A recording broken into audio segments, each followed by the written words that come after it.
আমি নিজে থেকে তাকে ছেড়ে দিয়েছি। তার মানে এই না যে তাকে ভালোবাসতাম না। তাকে ভালোবাসতাম নিজের জীবনের থেকে বেশি। তাহলে কেন তাকে ছেড়ে দিলাম? তো চলুন এই গল্পটা শুনে আসি। আজ থেকে প্রায় 7 বছর আগে, যখন আমি ক্লাস 10 পড়তাম। আমি পড়াশোনায় খুব ভালো ছাত্র। রোল নাম্বার ছিল 1।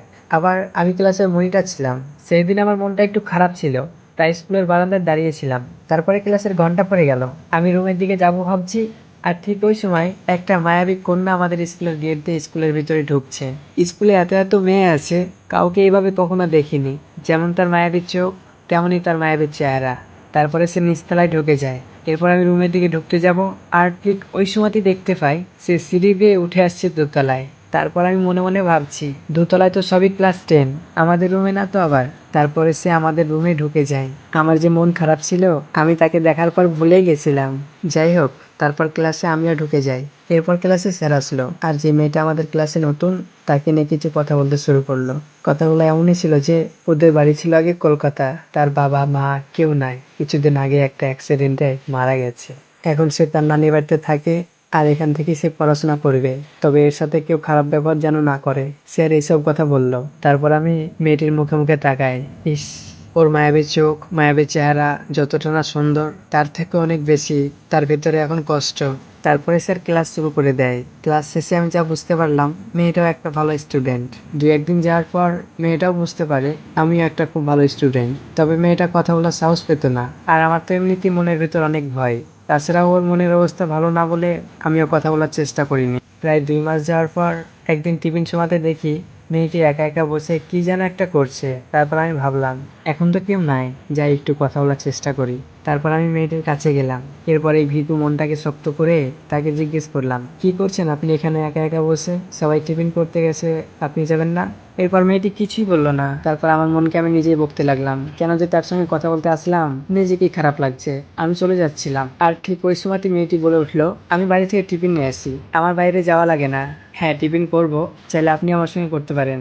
মেয়েটির মুখ থেকে এরকম কথা শুনে আমি পুরোটাই অবাক। তারপর আমি বললাম, না, আজকে আমি খাবো না, অন্যদিন খাবো, আজকে আপনি খান। আজ প্রথম তার কণ্ঠের সুর শুনলাম। মেয়েটি প্রতিনিয়ত স্কুল আসতো, কিন্তু কোনো কথা বলতো না, চুপচাপ একা বসে থাকতো। সত্যি মানতে হবে, যেমন তার চেহারা, তেমনই তার চোখের মায়া আর কণ্ঠস্বর, এর কোনো তুলনাই নাই। আমি তার প্রতি আরো দুর্বল হয়ে পড়লাম। তারপর আমি ক্লাসরুম থেকে বারান্দায় চলে আসি।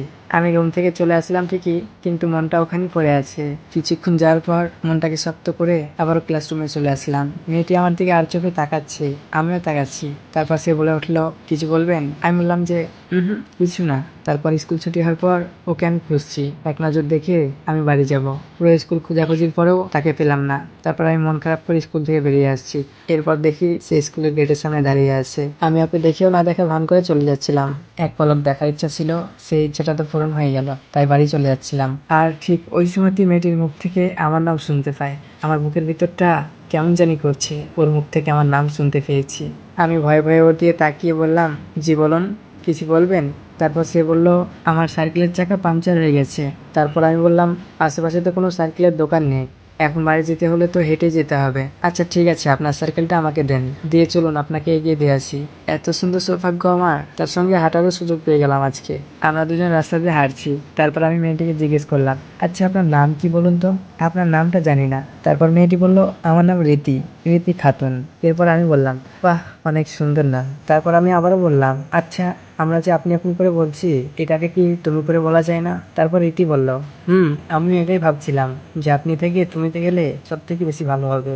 এইভাবেই গল্প করতে করতে ওদের বাড়ি পৌঁছে যায়। তারপর ওকে রেখে আমি বাড়ি চলে আসি। বাড়ি চলে আসার পর আমি শান্তি পাচ্ছিলাম না।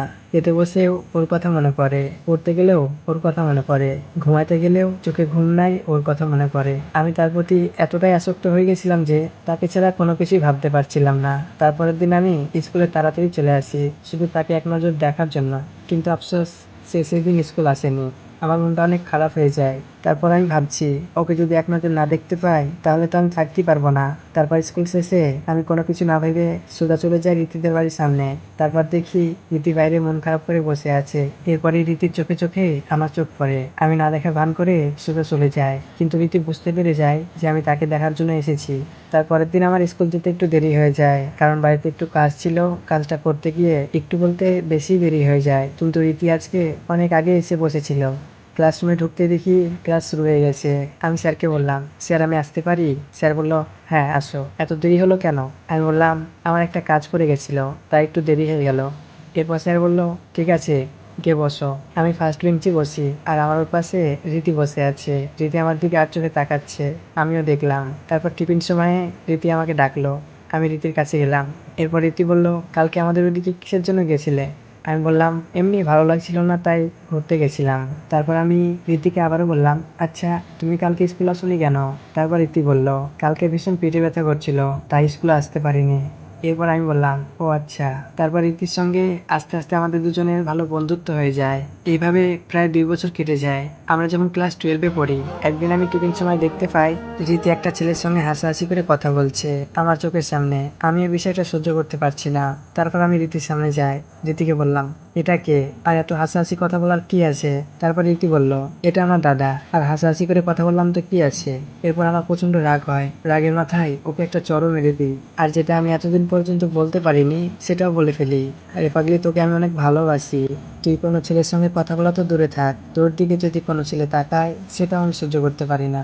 আর তুই হাসাহাসি করে কোনো ছেলের সঙ্গে কথা বলবি, এটা আমি কিভাবে সহ্য করবো? তারপর রীতি বলল, আমি এই কথাটা শুনতে চেয়েছিলাম তোমার মুখ থেকে, কিন্তু তুমি বলতে চাওনি। আমি জানতাম তুমি এটা সহ্য করতে পারবে না, মানতে পারবে না, তাই প্ল্যানটা আমরা দুজনে করি। আর এটা আমার ফুফাতো ভাই। আমি তোমার কথা সব বলেছি। রীতির চোখে পানি, আমার বুকটা ফেটে যাচ্ছে। তারপর রীতিকে বললাম, আমাকে ক্ষমা করে দিও, আমি না বুঝতে পারিনি। তারপর রীতি বলল, আরে পাগল, আমার কাছে ক্ষমা চাওয়ার কি আছে? আমি তোমাকে ভালোবাসি, আর শুধু তোমাকে ভালোবাসি না, তোমার প্রতিটা কাজ ভালোবাসি। তোমার রাগ, তোমার ভালোবাসা, তোমার চোখের পানি, তোমার হাসি, সবকিছু। রীতির চোখেও পানি, আমার চোখেও পানি। তারপর রীতিকে শক্ত করে জড়িয়ে ধরে বললাম, তুমি এত ভালোবাসো আর আমি বুঝতে পারিনি। আমি না অনেক বোকা, শুধু তোমাকে ভালোবেসেছি, কিন্তু তোমার ভালোবাসা বুঝতে পারিনি। এইভাবেই সুন্দর চলছিল আমাদের দুজনের ভালোবাসা। এরপর আমরা দুইজন এইচএস পরীক্ষাও দিই, ভালো রেজাল্টও করি। তারপরে এই যে আমরা ছেলে মানুষ, টাকা না থাকলে ছেলেদের কোনো মূল্য থাকে না, তাই আমি ইনকামের পথ বেছে নিই। আর রীতিকে বাইরে পড়াশোনার জন্য ভর্তি করে দিই, কারণ আমার রীতিকে নিয়ে অনেক স্বপ্ন। রীতির সঙ্গে যদি আমিও পড়াশোনা করি তাহলে রীতির স্বপ্নগুলো পূরণ করতে পারবো না, কারণ বাইরে পড়াশোনা করলে তো একটা খরচ থাকে যা রীতির নানির বাড়ি থেকে দেওয়া সম্ভব না। এরপর আমি একটা গ্যারেজে কাজ করতে শুরু করি, আর রীতির পড়াশোনার জন্য খরচ তুলতে থাকি। আমার ফ্যামিলি থেকে বলেছিল, এসব কি করছিস, তুই কি পাগল হয়ে গেছিস? কিন্তু আমি কারো কথা শুনিনি, শুধু রীতির কথা ভেবে। এইভাবেই কেটে যাচ্ছে দিনের পর দিন, মাসের পর মাস, বছরের পর বছর। কিন্তু হ্যাঁ, রীতির সঙ্গে সবসময় কথা হতো না। সে নাকি সবসময় পড়াশোনা নিয়ে ব্যস্ত থাকে। সারাদিনে আমার সঙ্গে কথা বলার তার একটা মিনিট সময় হয় না। আমিও কিছু বলতাম না। যাই হোক, পড়াশোনা তো করছে। তারপর প্রায় 5 বছর কেটে যাওয়ার পর একদিন হঠাৎ করে রীতি আমাকে দুপুরে ফোন দেয়। তারপর আমি ফোনটা রিসিভ করলাম। ফোনটা রিসিভ করার পর রীতি যা বলল তা শুনে পুরো বুকটা আমার কেঁপে উঠলো।